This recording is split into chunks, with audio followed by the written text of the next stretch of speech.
from spring break, and we practice Monday in just shorts and helmets, and try to get the players back in the swing of things. And I'm pleased with the retention that we had from before spring break, and today being the first day in pads, really makes you realize how much fundamental work we need to do, and how much we need to improve. Obviously, this is really good for a lot of young players who can make a contribution next year and really become a part of the team. But they've got a great learning process to go through, not only learning what to do, but how to do it, why it's important to do it that way, and be able to go out there and make the adjustments and do the execution that you need to be able to do your job, so that 11 guys are always doing their job, so you have a chance to be successful. We're still trying to teach some of these guys how to practice, so that we can practice well together, practice fast, and make the kind of improvement that we need to make.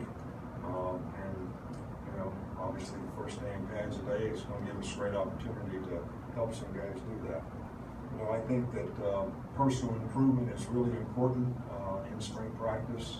We actually had, all of the players do, personal improvement plans for themselves, so that, it's a self-directed plan that will give them a sense of growth when they do improve and get better, and a sense of purpose, and what they want to try to accomplish this spring. And I think it obviously helps the intrinsic motivation that we want to get from the individual players, and see how important it really is to them to be able to be a contributor to the team. So,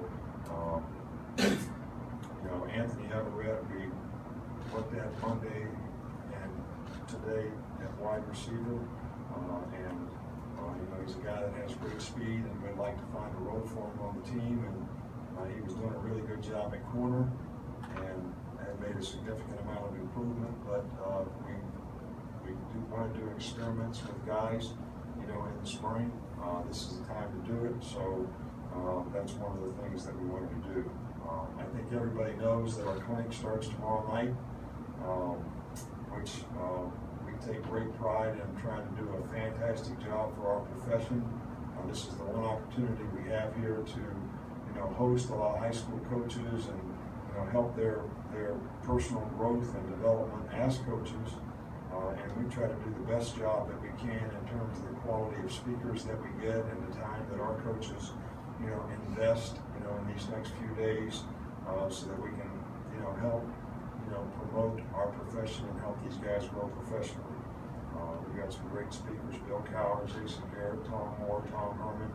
A lot of our staff, a lot of good, really good high school successful coaches will be here to speak as well. So this is something that we're always excited about. They get to watch practice a couple of days as well, so we're really looking forward to that. From an injury standpoint, there's nothing new to report. Cam Robinson sprained his ankle, and probably will be back to practice on Friday.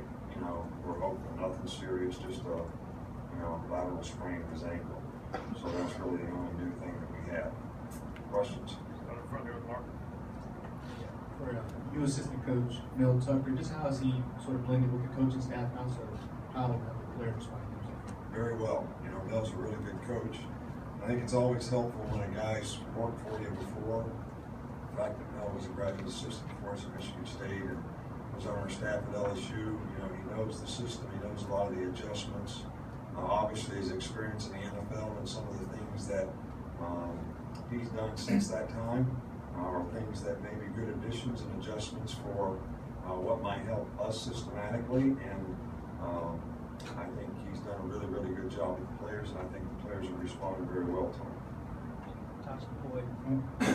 Tosh McCoy, where are they? He seems like an intense guy. What does he bring to the coaching staff and also the positions coach? Well, I think he brings a lot of energy and enthusiasm, and he's been around us for a year, so he kind of knows what we're doing, and I think he's a good coach in terms of pass rush. He's been a defensive line coach and done really well in developing players in that area, so there's a little learning curve for him on the outside backer part, but that's only when we're playing regular, and that's not very much these days. But he's a bright guy. He's does a really good job of recruiting. He's a good staff guy, so we're really pleased with the two additions that we have there on the defensive staff. What made TJ Yeldon such a good back was his complete back, was his ability to block and no pass protection. How are Derrick Henry and Kenyon Drake doing in that regard, blocking and becoming a complete back? Well, Derrick Henry, I think, has improved in all aspects of the game where he doesn't have the ball, which includes blocking, which includes being a better receiver, understanding pass protections, when you can get out, when you can't.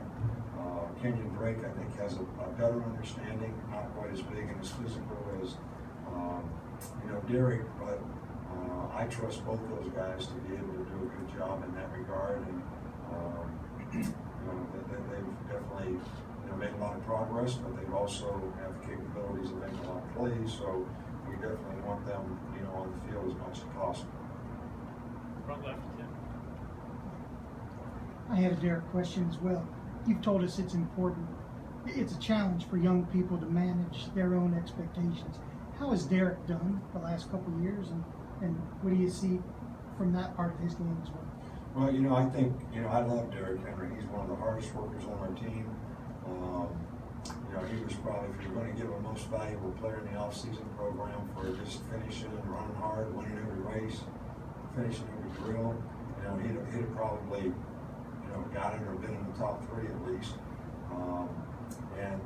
I think that he has a real burning desire to be a really, really good player and works really hard at it. And, what we try to do with guys like that is make sure that their anxiety is not something that, affects them because they want to do well so badly that sometimes they get anxious about it, get frustrated with it, and we just want to be positive with them and get them to focus on what they're doing right now and don't get too result oriented or get frustrated. It's almost like a basketball player that's supposed to be a great scorer and he only has 2 points at halftime, and he's pulling his hair out. You really don't want that.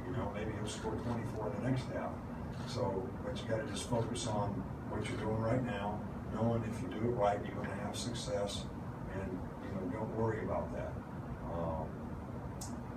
Worrying is like praying for what you don't want to happen. All right, so we don't want guys to do that. Cecil.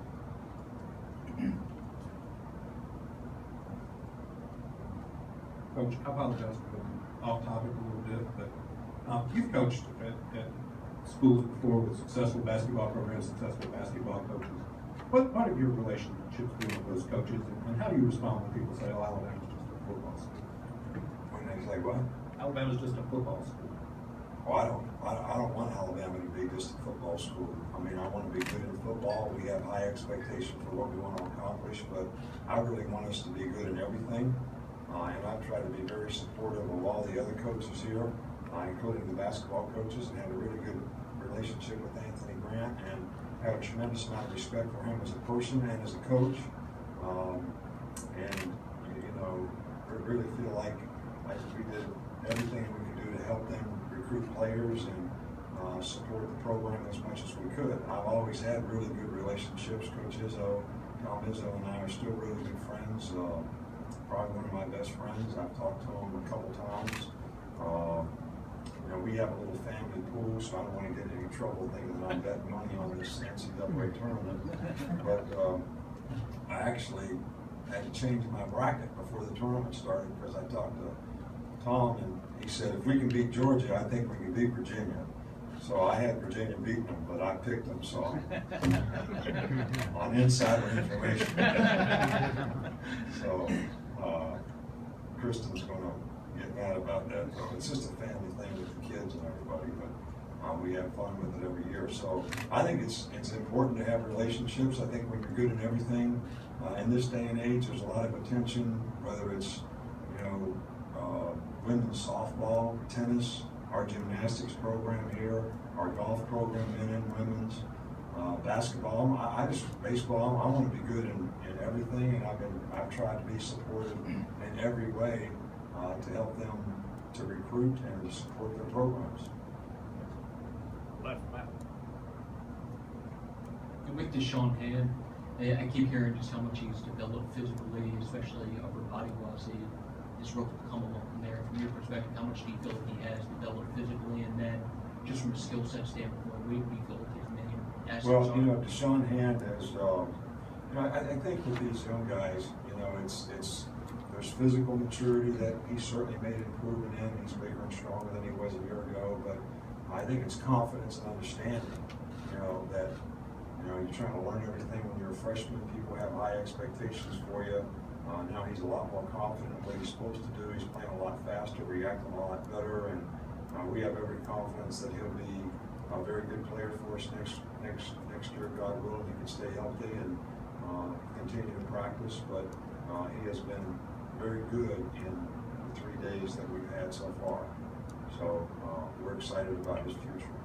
And how does A. Jackson look to you so far, and how much better do you feel like he has a chance to be now, I guess, around a year removed from? Well, it is going to improve in my opinion, as all players do. I thought we gave up too many big plays last year, and that's something that we have to improve on. You got to believe and trust in the technique that you're being taught, and go out there and try to execute it and do it, and use all the things that you're being taught to help you have a chance to be successful. And I don't think we did that last year enough in the secondary, and that's something that I think we need to make big improvement on for next year. And Eddie's one of those guys that needs to improve. A little off topic too, but I just wondered how the changes in the NFL feedback for evaluating underclassmen, now that you've been through that one time with your guys, do you think that helped improve guys' decision making and that sort of thing? Well, yeah, I do. I really do. I think our guys were all good about that this year. I don't like the timing of it very well.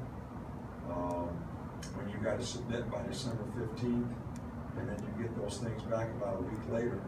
I mean, we're trying to get ready to play a playoff game. We've got 6 guys on our team, that I got to go over what their grade is, with them. So it takes a really mature guy to stay focused on what you do. You tell the guys he's going to be a first-round draft pick. Does he go play good in the game or what?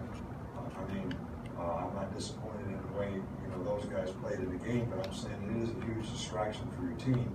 I wish we could some kind of way, from a timing standpoint, maybe move the date back when you declare, because we moved the college football season back a good 2 weeks.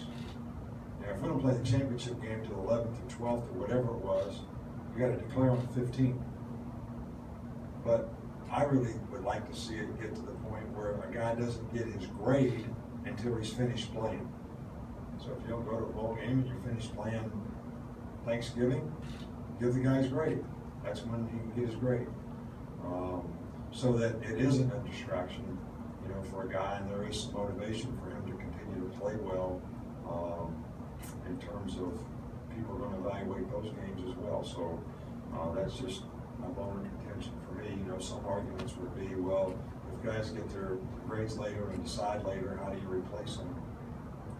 You kind of know which guys are probably going to go out and what their grades are going to be, and which guys, should stay in school. And every now and then you get a few surprises, but I don't think enough to hurt the program. And I don't know how many guys have we had in the last, was it 19 or 22 or something? That we've had. So that's quite a bit to have to deal with every year. And it's not just the guys that go. We've had as many as 5 go. And as many as 11 get grades. So last year we had 6 get grades, even though you're only allowed to get 5. So it's a bigger distraction for us than maybe it is for other folks. 2 more quick ones.